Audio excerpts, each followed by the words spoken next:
Have you ever noticed how the loudest person in the room is often the least secure? They talk big, they move fast, they post constantly, but deep down, there's a fear that if they're not seen, they won't matter. And in a world that rewards appearance over substance, performance over purpose, it's easy to believe that visibility is the same as value. But the truth? The more you show, the more you risk. We live in a culture obsessed with self-promotion, where every win is posted, every thought is broadcasted, and every ounce of identity is turned into content. But here's the thing. True power doesn't perform. It protects. It doesn't scream. It whispers. It doesn't seek the spotlight. It builds in the shadows. And when the moment comes, it strikes not for applause but for impact. Let's get real for a second. Think about history, not the filtered version, but the raw, unedited truth. So many of the most powerful people in history didn't fall because they lacked ability. They fell because they wanted to be seen. They craved validation. They believed that power came from being admired. But visibility is not a sanctuary, it's a spotlight. And spotlights attract attention, and not all of it is kind. Machiavelli warned us of this. The Stoics lived by this. And strategy, real strategy, has always known this. What you reveal becomes your enemy's advantage, because the louder you get, the easier you are to study. And once you're predictable, you're vulnerable. Let me ask you a question. What happens when you constantly show off your plans, your strength, your next move? You invite opinions. You attract envy. You paint a target on your back. And here's the twist. You may not even notice it at first. The applause feels good. The likes roll in. The compliments flood your feed. But underneath it all, people are watching. Some admire you, some resent you, and others are planning around you, because what is known can be countered. What is predictable can be outmaneuvered, and what is exposed can be destroyed. This isn't about fear, it's about wisdom. The Stoics believed that to be at peace you must first be in control, not of others but of yourself, and that includes the temptation to prove, to perform, to be seen. Let's flip the script. Instead of asking, how can I stand out? Ask, how can I stay effective and without being obvious? Because power that lasts doesn't demand attention. It commands respect without asking for it. That's the Stoic way, and the strategic way. Seneca didn't boast about his wisdom. He practiced it quietly, even while advising emperors. Machiavelli never celebrated loud leadership.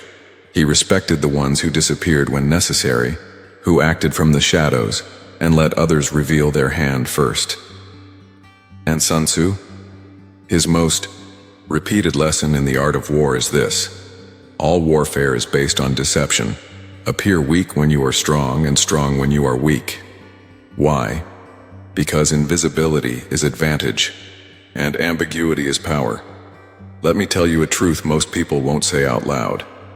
The more you show, the more you give away.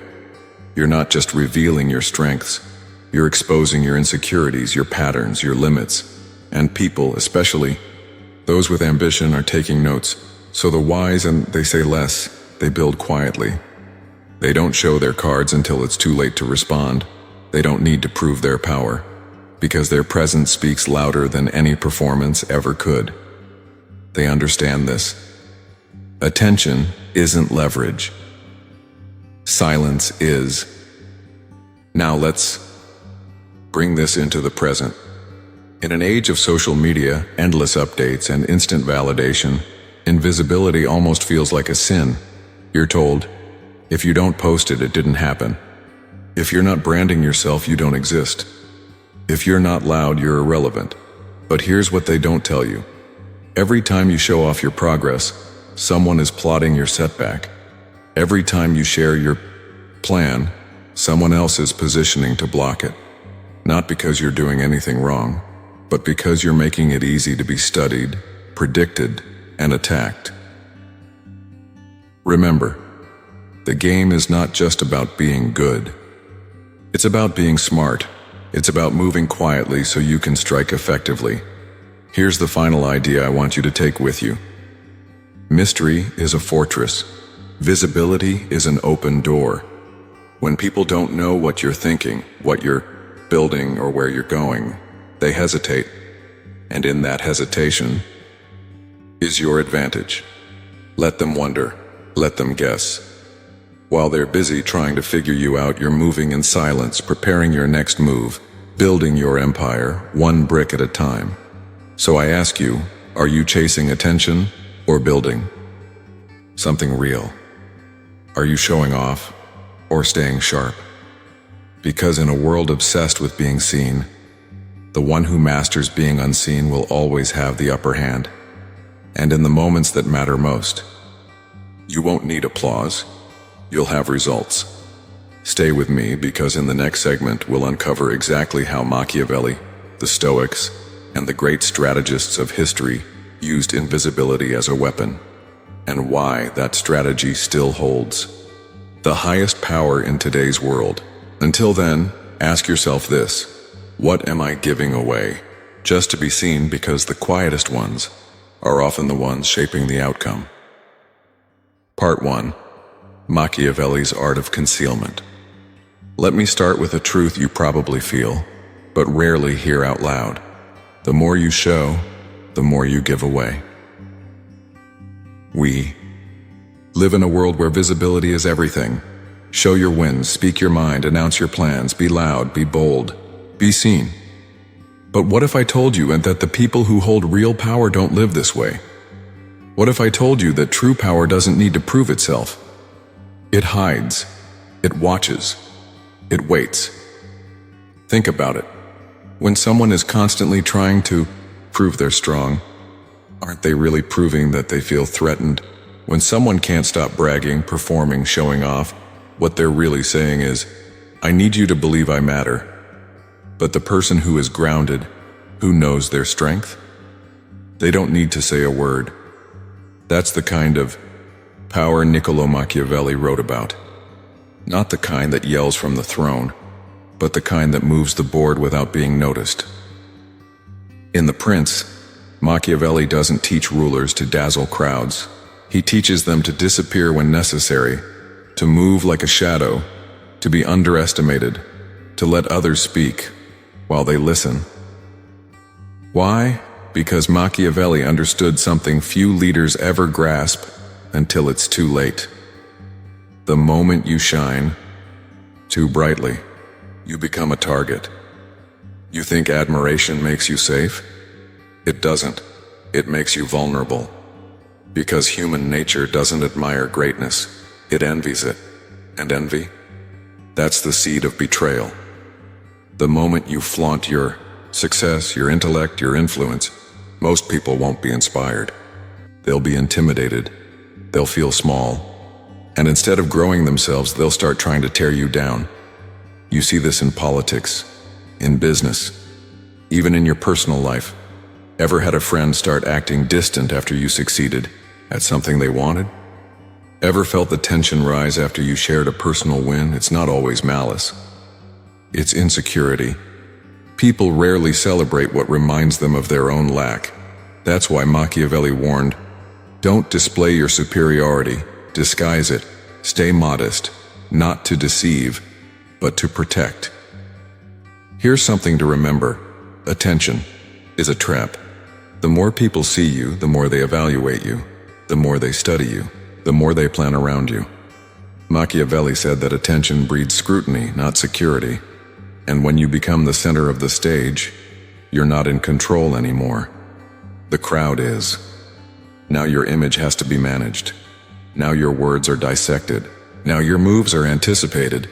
You've gone from being the master of your strategy to being the product of someone else's perception. And perception is dangerous because it doesn't care about truth. It only cares about what people think is true. That's why the wise do not seek recognition. They seek leverage. And leverage lives in mystery. One of Machiavelli's greatest real-life case studies was Cesare Borgia. Early on, Borgia was the definition of silent power. He moved through Italy like a surgeon, precise, calm, calculated. He charmed when it was useful. He eliminated when it was necessary. And most importantly, he never revealed more than he had to. Machiavelli admired him, not because he was flashy, but because he was disciplined. But then, something changed. Borgia began to believe the myth of his own invincibility. He stopped hiding his strength and started showing off. He leaned on his father's status. He bragged about his victories. He became the sun, shining for all to see, and the brighter he burned, the more enemies he made, until finally, his foundation collapsed. He was betrayed, captured, forgotten, not because he lacked strength, but because he forgot the value of subtlety. He traded power for performance, and performance, as always, has a price. Now, Machiavelli wasn't the only one to see this. The Stoics taught it too. Epictetus reminded us that control over your mind is greater than control over the world. Seneca said that true power doesn't raise its voice. It waits. Both believed the highest discipline was the ability to withhold, not to react, to lead without being the loudest, to act with precision, not performance. In other words, if you must strike, strike quietly. If you must lead, do so invisibly. Let your actions speak. Let your silence protect them. Let your restraint be your shield. In a culture that rewards noise, applause, and performance, choosing quiet is a radical act. It's not passivity. It's clarity. The one who stays still while everyone else performs, that person holds the highest leverage. Because no one can strike what they can't predict, and no one can destroy what they never saw coming. So if you want to lead, lead without the spotlight. If you want to win, win without the announcement. If you want to be powerful, stop performing. Start observing. Let others shine. Let them post. Let them talk. You watch. You study. You move when it matters. Because the most dangerous power is the one that doesn't need to be seen. That's Machiavelli's message. That's the Stoic mindset. And that's the edge the world will never see coming. Part 2. Stoic restraint. The power of invisibility. Let me ask you something. When was the last time you felt the urge to speak? Not because it was needed, but because you didn't want to be forgotten. We live in a world where silence is mistaken for weakness, where stillness is viewed as indecision, where being unseen feels like being irrelevant. But the Stoics saw it differently. They believed that power isn't found in how loud you are. It's found in how little you need to be heard, and no one lived that truth more clearly than Seneca. Seneca warned us with the wisdom of a man who had seen empires rise and fall. To stand too tall is to invite the storm. The moment you make yourself the centerpiece, the moment you chase attention, applause, or admiration, you also attract something else. Envy. And envy isn't just an emotional flaw. It's a weapon. It sharpens in silence. It spreads quietly. And when it strikes, it doesn't ask questions. It aims to destroy. Seneca saw what happened when people craved visibility more than virtue. He saw how fame made men foolish, how being admired one day made you a threat the next. So he chose a different path, a quieter one grounded in restraint. In Stoic philosophy, the ideal man isn't the conqueror who shouts. He's the one who doesn't need the crowd at all. He doesn't measure his worth by how many listen. He doesn't post every move to prove progress. He doesn't seek confirmation because he's already whole. This kind of self-possession is rare because it means you no longer live for external validation.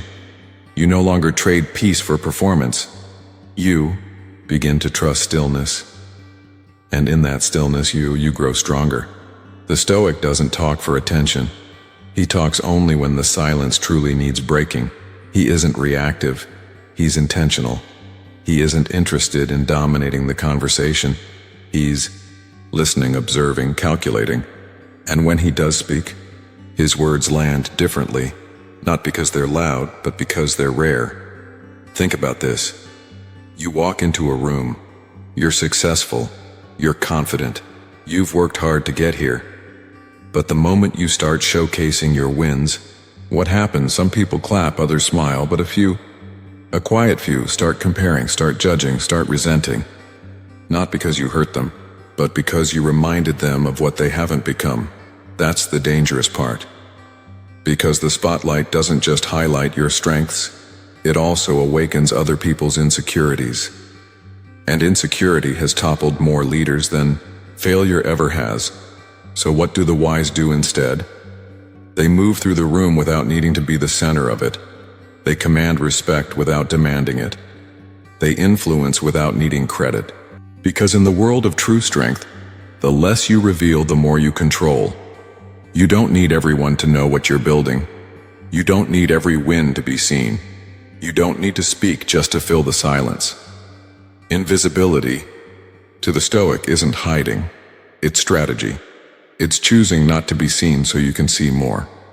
It's detaching from applause so you can stay connected to purpose. It's walking into a room and needing nothing from it, because you brought your peace with you. And in a world screaming for validation, that kind of presence, it's magnetic. So here's the takeaway. You don't have to prove yourself to be powerful. You don't have to shout to be heard. You don't have to be seen to be strong. Let your stillness speak. Let your silence sharpen your edge, and let the world wonder what you're capable of. While you build quietly, move purposefully, and lead without asking for permission. That is the power of Stoic restraint. And that is what makes you untouchable. Part 3. Flow like water. Strategic adaptability. Let me ask you something. What do you think is stronger, steel or water? Most people would say steel. It's solid, it's sharp, it's unbending. But water outlasts it, because steel may be strong. But water is smart. It flows. It bends.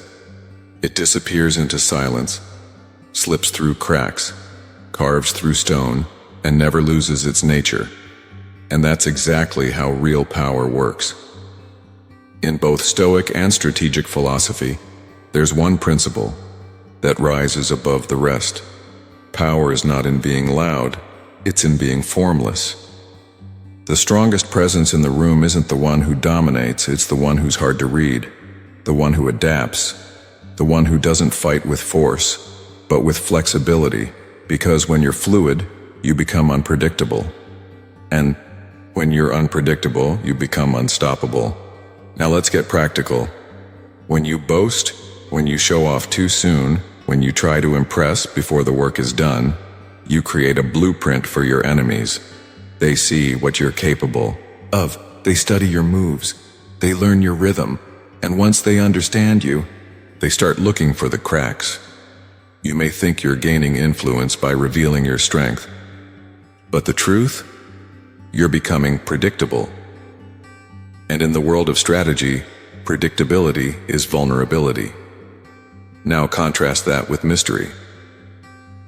When no one knows your next move, they pause.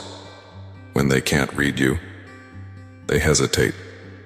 And that hesitation, that's your edge. Because people fear the unknown more than they fear the known. They can fight what they can see, but they second guess what they can't. A hidden sword is far more dangerous than one flashing in the sunlight, not because it's sharper, but because it's unexpected. Think of the most effective people you've ever worked with or even just observed. They weren't always the loudest in the meeting. They weren't the ones broadcasting their every move. They were the ones who stayed quiet until the moment mattered. They didn't fight every battle. They picked the one that counted and won it. Like water, they flowed through obstacles. They found another route.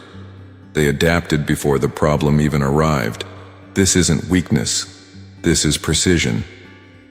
Stoic thinkers, like Epictetus and Marcus Aurelius, understood this deeply. Life, like war, doesn't go according to plan. Things shift, people change, circumstances collapse, and if you're too rigid, too attached to one way of doing things, you break. But if you're like water, if you stay flexible, you adjust. You bend without breaking, and that's what lets you survive. Not by overpowering, but by outlasting.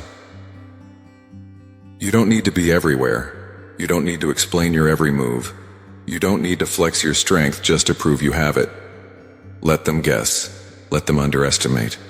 Let them think you're just watching when you're already preparing. Because when you withhold, when you operate under the surface, you stay out of reach. You can't be attacked for what no one can see. So here's the reminder. Be like water, not soft but shapeless, not passive but precise. Flow around resistance. Disappear when needed. Strike when the moment is right, because the ones who move in silence are the ones who end the fight before it even begins. That's not weakness, that's wisdom. That's Stoic strategy in motion. Part 4. Historical warning. The fall of Alcibiades. There are stories in history that don't just teach you, they warn you. And one of the loudest warnings ever written in the language of power is the story of Alcibiades. Now, if you've never heard of him, let me paint the picture. Alcibiades had it all. He was brilliant, charismatic, politically gifted, strategically sharp. He had the mind of a general and the charm of a king. And yet, he died in exile, betrayed, hunted, forgotten. Why?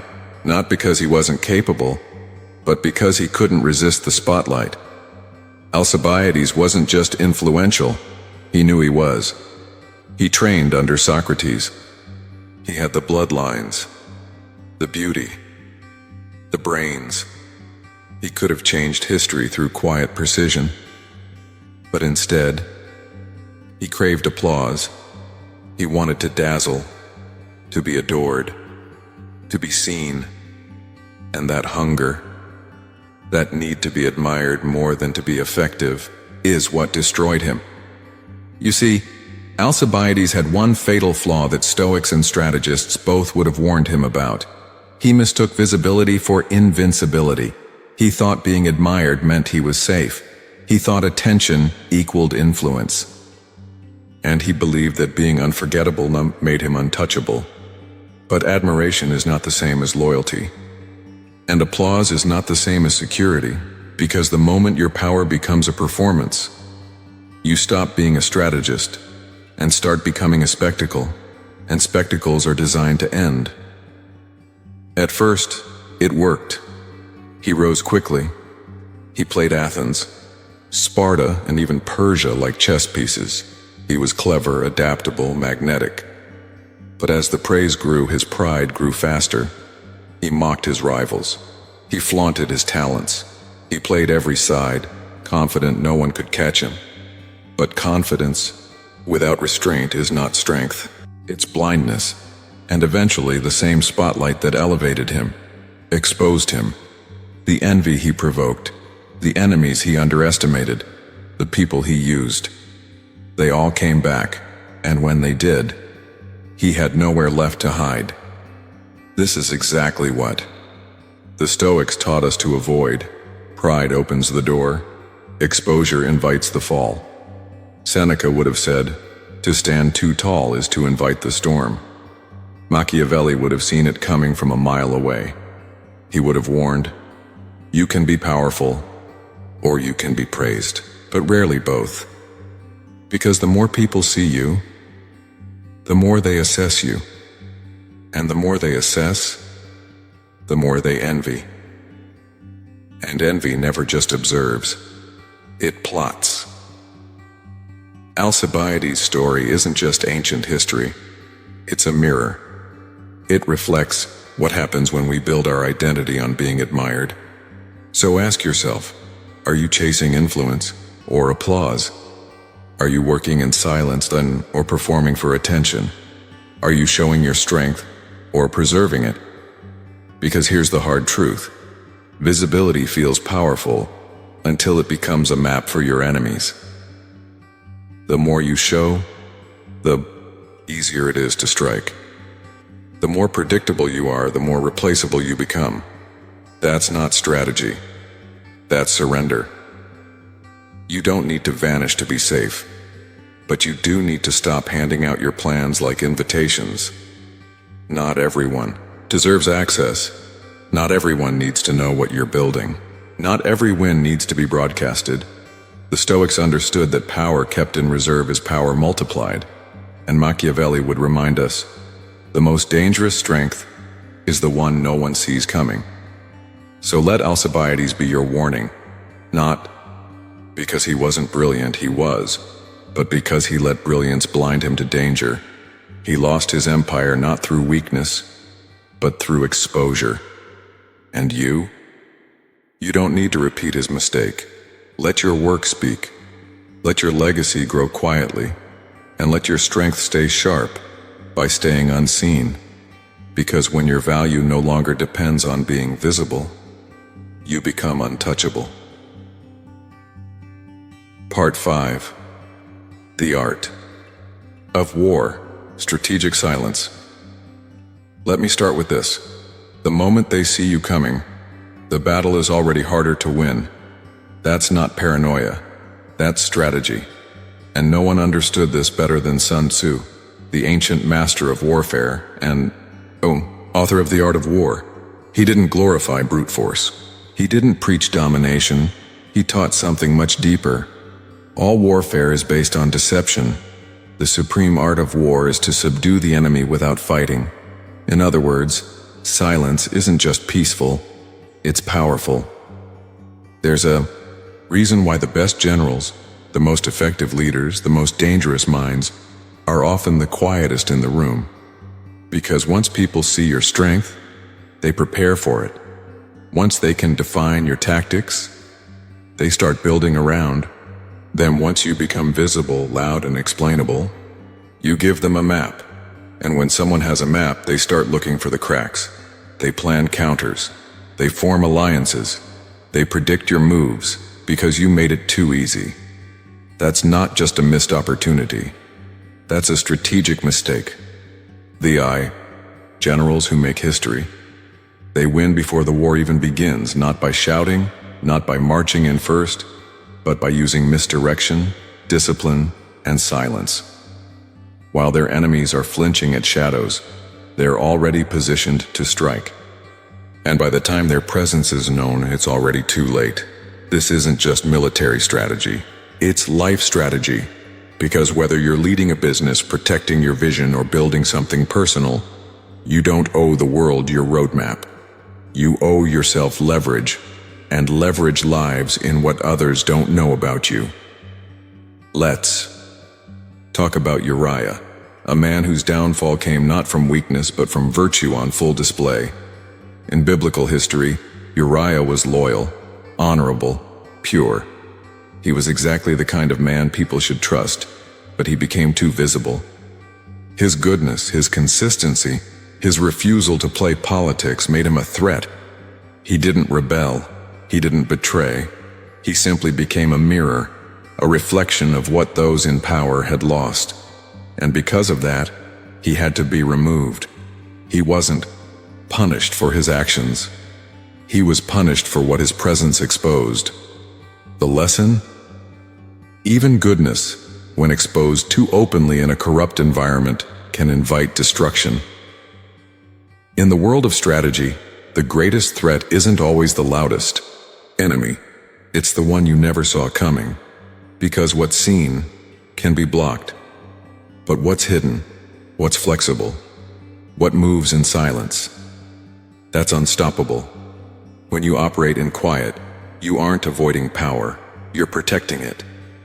You don't reveal your plans because you're still refining them. You don't explain your strength because you don't need to. The Stoics believed that restraint was a higher form of dominance. That silence wasn't absence, it was design. They moved with intention, not impulse. And when they did speak or act, it meant something. You don't have to raise your voice to be heard. You don't need to prove your value to be powerful. In fact, the more invisible your influence, the more unstoppable it becomes, because while everyone else is performing, you're preparing. While they chase approval, you build outcomes. While they look for attention, you study the field. And by the time they realize what you're doing, it's done. So here's the question. Are you broadcasting your strength or positioning it? Are you feeding your ego with applause or sharpening your edge in silence? Sun Tzu said it best. Let your plans be dark and impenetrable as night, and when you move, fall like a thunderbolt. Let others predict. Let them assume. Let them talk. You, stay silent. Stay grounded. Stay 5 moves ahead, because the most powerful move is the one they never see coming. Part 6. The Gray Man Strategy. Mastering Presence. Without performance.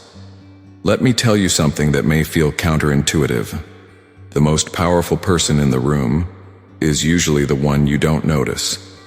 They're not the loudest, not the most flashy, not the one craving applause or chasing attention. They blend in, they observe, and they prepare. And when the moment comes, they move with precision. This is what modern tacticians call the Gray Man strategy. A low profile, high control, no spectacle, no need for validation. It's not weakness. It's not fear. It's the discipline of mastering presence without performance. You see, we've been taught to associate power with visibility. We think strength has to be loud, that leadership must be seen, that success has to be shared. But that's not how real power works. Not in war, not in nature, not in life. The most effective operators, the ones who shift the outcome, who hold the influence, don't broadcast their moves. They make them in silence. They don't react to noise. They don't crave attention. They don't compete for recognition. Why? Because the second you make yourself a spectacle, you also make yourself a target. Let's look at a name you know. Napoleon Bonaparte. In his early rise, Napoleon was a master of the Gray Man approach. He moved with speed, with clarity. He let his victories speak louder than his voice. He didn't need to declare greatness, he executed it. But as his empire grew, so did his appetite for recognition. He crowned himself emperor. He stepped into the spotlight. He traded subtlety for spectacle. And with every parade, with every proclamation, he gave his enemies more to see, more to target, more to analyze, more to dismantle. His downfall wasn't because he lost his mind. It was because he abandoned his silence. Nature teaches us this lesson every day. The brightest fish, usually the most poisonous, or the first to be eaten. The loudest birds, heard by mates and by predators. But the creatures that survive, they camouflage, they blend. They adapt without calling attention to themselves, because in nature, flamboyance wants vulnerability. But camouflage wants survival. And this doesn't mean you shrink. It means you strategize. You stop wasting energy trying to be seen and start investing that energy into being effective. The Gray Man doesn't lack ambition. He just doesn't perform it. He isn't hiding because he's unsure. He's hiding because he's calculating. He doesn't interrupt the room. He reads it. He doesn't need applause because he already knows the scoreboard. This strategy applies whether you're in business, leadership, family, or just trying to navigate the chaos of modern life. It's the art of presence without pressure. It's being right where you need to be kind, but letting everyone else underestimate you. There's a reason fireflies fade fast, they shine bright, but briefly. The Gray Man watches them burn out, while he conserves energy. He lets the spotlight distract the ones who need it. Let others chase recognition. Let them show off, overshare, overextend. You, stay grounded, stay informed, stay dangerous, but invisible. So here's the question. Are you performing your strength? Or are you positioning it? Are you spending energy to be seen or building quiet leverage they can't touch? Because in a world obsessed with attention, power belongs to the one who doesn't need it. When you master presence without performance, you become the one no one saw coming, and those are the people who shape the outcome, not because they were flashy, but because they were ready. Part 7. Modern Implications. Exposure is the new weakness. Let's be honest. In the digital age, everyone is watching, because everyone is showing. Every thought, every move, every win, every opinion, every emotional reaction broadcasted for the world. But here's the question most people don't ask. What are you giving away by being constantly visible? Because the more you show, the more you expose. And the more you expose, the easier it is to be attacked. We've been told that visibility equals influence, that posting more means you're doing more, that being seen means you're winning. But the truth? Exposure is vulnerability. In war, the first target is the one that's easiest to spot. And in life, it's the same. Every piece of information you hand out, whether in conversation, on social media, or in how you carry yourself, becomes a tool for someone else's advantage. They study it. They track it. They map your behaviors, your habits, your fears. And before you even realize it, you've become predictable. And in strategy, predictable means beatable. Social media thrives on the illusion that we must constantly update the world to prove we exist. If you didn't post it, did it even happen? If you're not sharing your thoughts, are you even relevant? If you're not building your brand, are you falling behind? But here's the Stoic truth. What is real doesn't need to be revealed. What is powerful doesn't need to be posted. The moment you start building your identity around likes, shares, applause, you stop building yourself around discipline, clarity, and purpose. You begin performing instead of preparing. And when you perform for the crowd, you become owned by it. The Stoics knew this long before screens lit up our lives. They believed in staying still, not out of fear, but out of wisdom. Stillness doesn't mean hiding. It means choosing where your energy goes. It means refusing to react to every comment, every noise, every flash of chaos that demands your attention. Because the second you react, you give your power away. The second you overexpose, you lose your leverage. And the second you become predictable, you lose your edge. So what's the Stoic alternative? Stay still, stay grounded, move when it matters. Think about it. What if you didn't post your next move? What if you didn't explain yourself the next time someone questioned you? What if you let your results speak while you stayed quiet? Because in that silence, something powerful happens. People start guessing. They wonder. They hesitate. And in that hesitation, you gain control. You're no longer someone they can predict. You become someone they can't define. That's how power grows. Not in the spotlight, but in the shadows. Not by being loud, but by being undeniable. The Stoics teach us this. If something is sacred, guard it. Your peace, your plans, your energy, your identity. The more people know about you, the more they think they understand you. And once they think they understand you, they start shaping their moves around you. But when you stay silent, stay selective, stay deliberate, you stay in command. The less you show, the more you control. So here's the challenge. In a world begging you to be seen, can you choose to be still? Can you stay silent while others overshare? Can you preserve your strength by protecting your privacy? Because power, true power, isn't found in performance. It's found in presence. You don't have to disappear, but you do have to stop giving yourself away for free. Let them wonder. Let them guess. While you stay focused, stay quiet, and move with purpose. Because in this new world, the loudest voice fades fast, But the one that moves without warning, that's the one that can't be touched. So now we've arrived at the end, but also the beginning of something much deeper. Because after everything we've explored about silence, strategy, restraint, and power, there's one truth that stands above the rest. The more you reveal, the more predictable you become. And the more predictable you become, the weaker you appear. That's not pessimism, that's precision. In life, in war, in relationships, in leadership, predictability kills momentum. Because once people figure you out, they stop fearing you. They stop respecting you. They stop wondering what you'll do next. And when they stop wondering, you lose your edge. Let's clear something up.